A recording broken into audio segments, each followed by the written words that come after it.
So my name is Arnoud, and indeed I worked for 25 years with Shell, Vodafone and other organizations in strategy, sustainability and change. I'm the founder of Sense and Flow, together with Lauren Tokens here in this room present. And we help you to transform your business and in these volatile times. Because these are times to change, and we will come back to that later.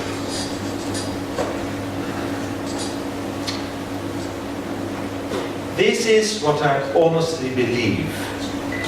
I believe that business can transform and can lead the world into a new era. And this era is where we are coming to. An era of service to society and the era of service to the world. Darwin said something about it. And we used to believe, until recently, it was about intelligence and it was about size and strongness.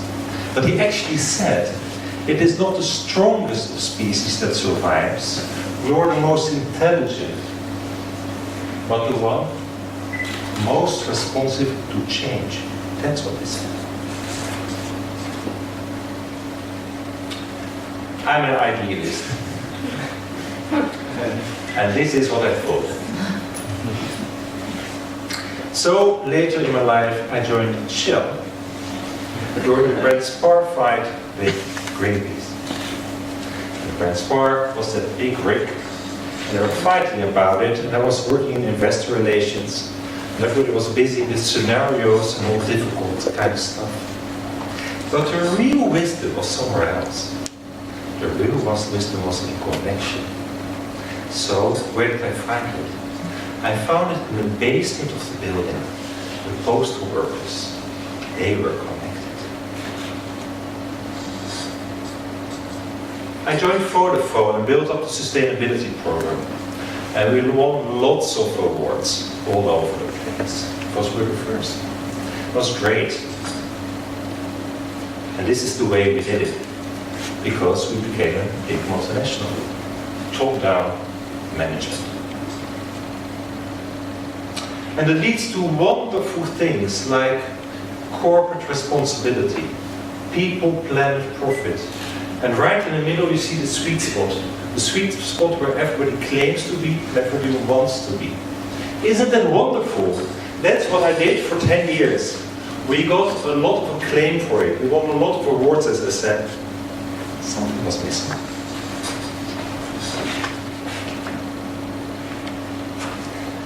This was missing.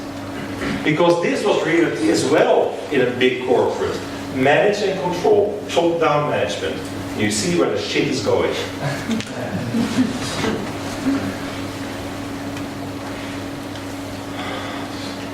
Yeah, why? This is the business model, top-down. And it leads to two things. Two big things people never talk about in those sustainability reports. And they made it. It leads to this disconnect and distrust. Our society based on big corporate structures. So, is it bad people working there? Nah. Is it stupid people working there? Nah. None of them. So why? Why? 100 years ago, you had a farmer's son called Henry Ford. And Henry Ford was not accepted at all. But he had a vision. He had a vision of making cars for the masses. Not for the rich people, for the masses. The T-Ford. Wonderful. High efficient. He introduced efficient production. Here you see the first part of it. This is what we've been doing for 100 years. We've been doing that in tomatoes, in cucumbers, in beef, in your shoes, in everything you wear, in everything you see. A big focus on efficiency.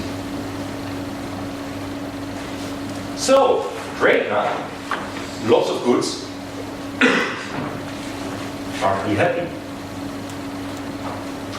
Commoditization, which means we make everything commodity, which means we squeeze out margin from everybody. Squeeze it, and squeeze it even further. The impact is big in Bangladesh, for the clothes you're wearing, on nature as well. So, one of the things I put out here, the large environmental impact. So one of the consequences is the thinking of them before.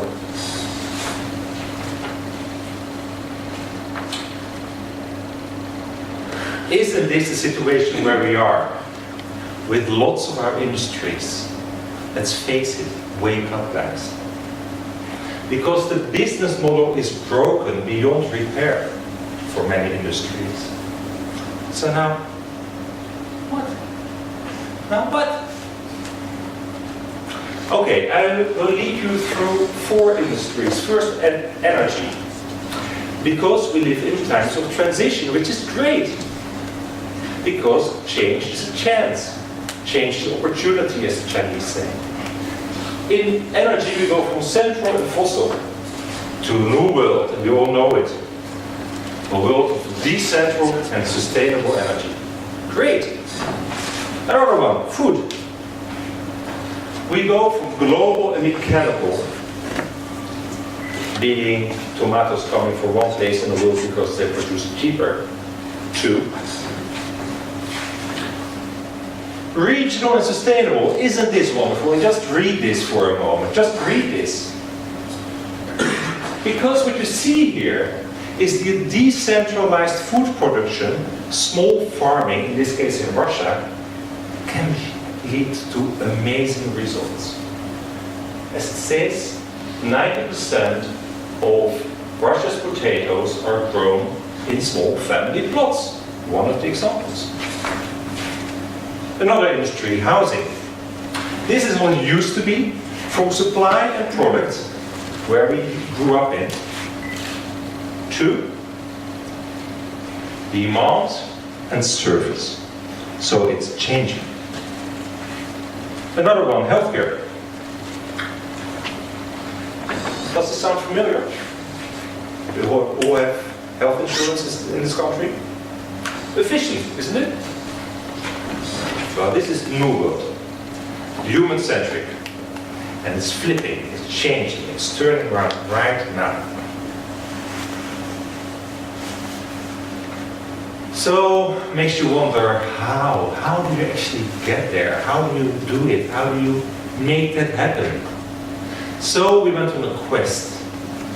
We went on a quest to find out. And the quest led us to very special people. Because after my Vodafone times, we became publisher of a magazine, which gave us the opportunity to interview lots of change makers all around the world. These are just a few examples of these change makers. Here you see an NGO building houses with poor people, built on trust, built on connection, built on keeping things small. 10,000s of projects worldwide, all highly successful. Here you see a lady called Maggie from Valkenburg. And she flipped the minds around of people in Aceh, in Indonesia. How did she do that? Because those people used to earn their money by taking the eggs from these leatherback turtles. What did she do? She taught the people the advantages of green tourism. Now they earn their money with tourists, not stealing the eggs from the leatherback turtles anymore. Here you see Stefan. Stefan, a metal worker. A metal worker who lost his job, but at age 45, he can listen. He can listen really, really well. And he started to make the wine how it was made in 1910. The end result, the best biological wine in the whole world. There's another example. Leading change. Coffee. And this guy you see there is the reason we all have Max Havelaar coffee in this country. Because you had one guy with the guts to actually try it and do it.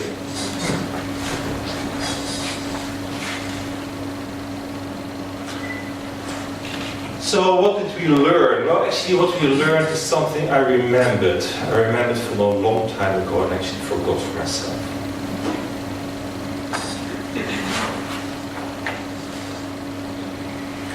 And thanks to these amazing people we interviewed, and we met, and we touched, and we talked to, we came back to this. And I remembered, because even with Vodafone we were in flow sometimes. Because we developed different products.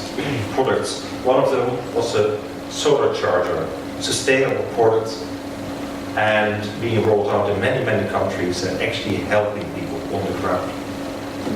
So what you see here, be in flow. All these people I'm talking about, they're in flow. They connect their head, their heart, and their hands. Another one is connection. The funny thing is, these are the organizations. It's connecting networks.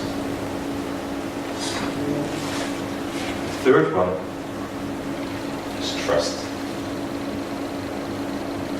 So, connection and trust. So, why is this so important? Well, actually, we live in a different world. The world is changing rapidly right now.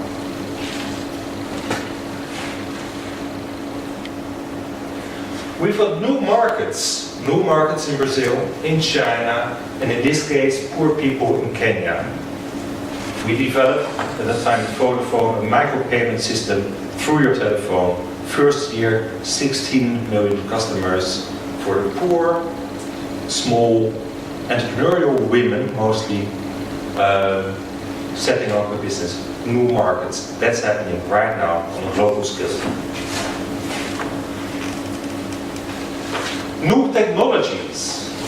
Things are changing so quickly with 3D printers, with the Internet of Things, with mass data connections, that this is what's happening. In this case, it's not connected to the Internet. It's about replacement of meat. An entrepreneur who is managing to flip the food sector around by introducing the vegetarian meat. And this we all know, Airbnb. And Airbnb is just an example of the new enterprise logic, which is not top-down anymore. No, it's bottom-up. Because it comes with you, it comes from you as an individual. It is you who connects, it's you who judges, it's all based on you. So, for you as a business owner, what does this actually mean? You have to sit still? No. If opportunity doesn't knock on your door, you build the door. Start doing it now. Now's the time. As a takeaway, what does it mean for you to start doing tomorrow? Well, many things I would say, but one of them is, right now, create space, create fun. Bring back fun in your business. Bring back fun in the way people work together. Listen, and listen really, really well. Listen to your employees, listen to your customers, listen to your stakeholders. Start listening. Last one, allow people to do what they love most. Allow them to be in that flow I was just talking about, in groups, in networks. Allow them to make mistakes, which is part of the deal. And most of all, as I said, bring it all back to connection and trust. Connect and trust. That is the solution for these times. Thank you.